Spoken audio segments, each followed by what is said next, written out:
Olá pessoal, tudo bem? Espero que estejam estudando bastante.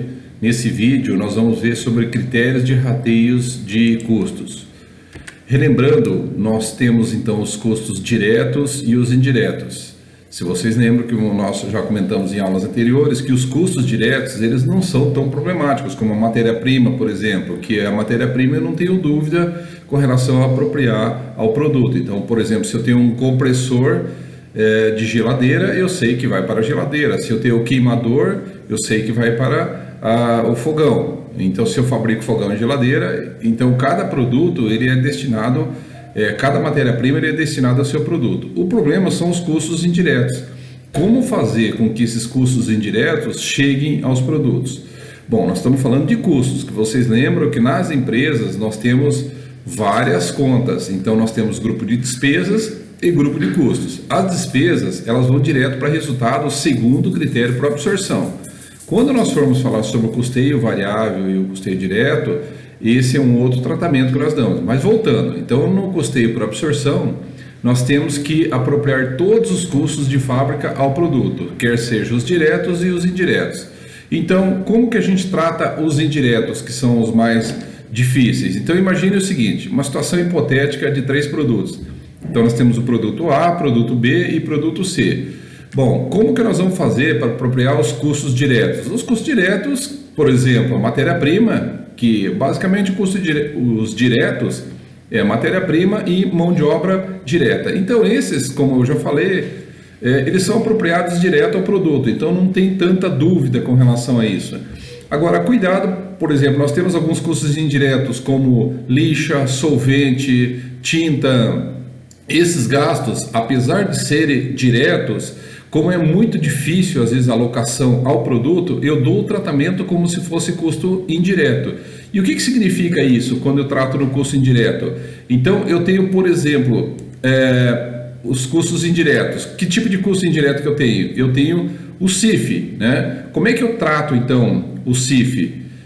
Como é que eu vou fazer o tratamento do CIF, que é o custo indireto de fabricação? Então eu faço um rateio desse CIF ou destes CIFs, dos custos indiretos, e apropria ao produto. Então, somando o custo indireto rateado com os custos diretos que já foram ao produto, então eu tenho o custo total do produto.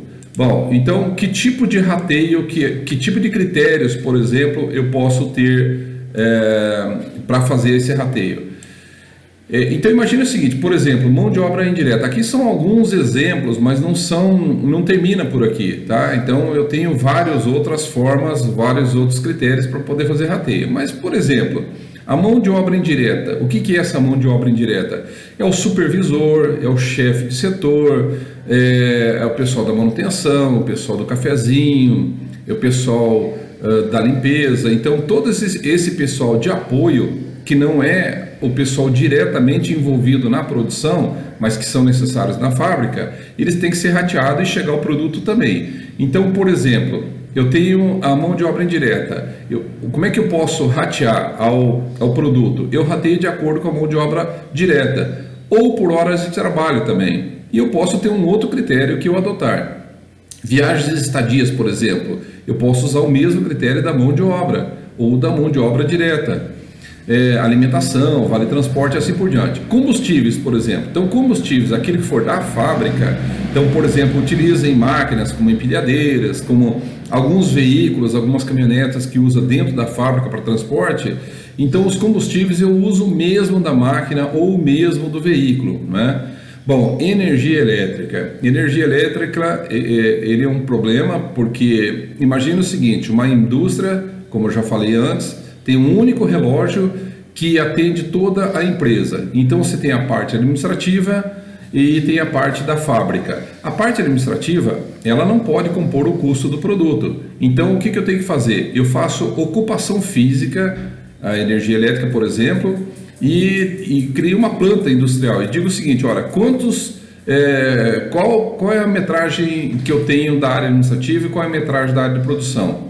E aí eu uso o metro quadrado. Agora, eu posso usar um critério um pouco mais elaborado. Por exemplo, qual é o consumo de cada área? Né? Então, eu pego o engenheiro, faço um mapeamento elétrico daí, dizendo o seguinte: olha, a área administrativa tem tantos computadores, tantas lâmpadas, e essas lâmpadas e computadores, numa média de 8 horas por dia, se for isso que trabalha, me dá uma demanda de X quilowatts. E aí eu vou lá na fábrica e faço essa mesma medida. Lá na fábrica provavelmente vai ser muito mais, porque tem máquinas, né? Essas máquinas têm um grande consumo. E outra coisa, essas máquinas, além de ter um grande consumo, às vezes trabalham mais turnos do que a área administrativa. E aí eu faço por quilowatts, então, né? E aí eu acho um percentual e aplico e distribuo. Parte vai para despesa e parte vai para custo. E lá no custo tem um outro rateio novamente, né? Que é para ter chegar no produto, que é por, digamos assim, a linha de produção do biscoito.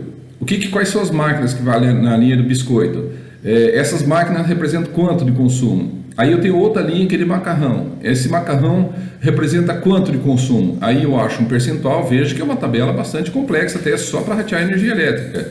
Fala, pô, mas vale todo esse trabalho de fazer o rateio da energia elétrica? Bom, a energia elétrica em geral nas grandes indústrias, ela representa um grande valor desse insumo, né? Então é importante que se faça o critério dessa forma. A água pode ser utilizada dessa forma também. Algumas indústrias, ela é uma grande consumidora de água. Tem algumas que não têm água, por exemplo, das empresas concessionárias, como a Sanepar aqui no Paraná. Elas não compram água, elas têm um poço artesiano, por exemplo, mas daí tem a energia, né, que ela vai gastar, que volta daquela item anterior. E o telefone, como é que faz? O telefone pode ser, por exemplo, por ramais. Esses ramais, normalmente, as grandes indústrias, ela tem setores, né? Então, você pode... Normalmente, os telefones hoje são informatizados e você consegue saber até o valor que se gasta por cada setor. E aí, lá no setor, você diz o seguinte, ó, o setor A produz biscoito. Então, todo esse custo do setor A vai para biscoito. Do setor B, macarrão. Aí, esse custo vai para macarrão. Então, é uma combinação de cálculos que eu faço para poder ratear. Seguros pode ser por metros quadrados, área ocupada, por exemplo, a não ser que você tenha seguros especiais de algum equipamento específico, daí se esse equipamento usa para um único produto, eu vou destinar esse único produto. O treinamento, né, pode ser da mão de obra. Depreciação. Bom, depreciação é um caso bastante atípico. Então você tem, por exemplo, depreciação do imóvel, do prédio. O prédio, o mais viável talvez fosse fazer por área ocupada. Então você tem a área administrativa e a área de produção, porque isso não tem tanto a ver com o volume de produção, né? Tem a ver com o desgaste do prédio, independente do volume produzido. Já a depreciação da máquina já interessa muito o volume produzido. Então digamos que uma única máquina passa 2 produtos por ela. Claro que o produto que passa mais vai receber uma carga maior de custo de depreciação. Lembrando que a depreciação, então, o que ela é? É um reconhecimento da perda econômica do bem, né, pelo uso ou obsolescência. Então, esse reconhecimento da perda econômica, você tem que seguir o critério fiscal. Então, por exemplo, se na tabela do imposto de renda está dizendo que uma máquina é 10 anos, você vai depreciar em 120 meses, porque normalmente a gente fecha os custos mensalmente, numa linha de produção, né? Numa produção contínua. Produção por ordem também você vai ter que fazer mensal e ver quantas ordens de produção você fez no período. A manutenção do veículo, então você associa o mesmo tratamento que você dá para o veículo, né? Então, se você tem um veículo que usa para carregar farinha, por exemplo, tá? Lá dentro do galpão industrial, e esse veículo você carrega farinha de um lado para o outro, os produtos que vão farinha, então você vai depreciar para aqueles produtos que vão farinha de acordo com o consumo em quilos de farinha. Já o outro que vai carregar, por exemplo, ovos e açúcar, aos produtos que vai ovo e açúcar. Então, por exemplo, se eu tenho um biscoito salgado, talvez a dose de açúcar, eu não conheço da produção de biscoito, mas provavelmente o salgado vai um pouquinho de açúcar, ele vai ser uma quantidade menor. Então assim eu faço um critério de rateio complexo de início, mas ele dá resultados no final. Limpeza e conservação pode ser por metros quadrados também, pode ser o mesmo da máquina. Veja que eu estou colocando 2 critérios aqui. E o frete?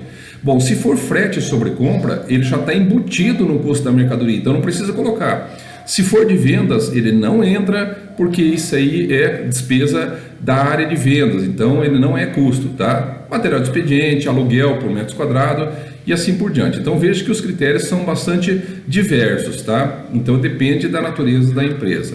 Bom, no próximo vídeo então veremos como fazer a contabilização disso. Até o próximo vídeo. Um abraço.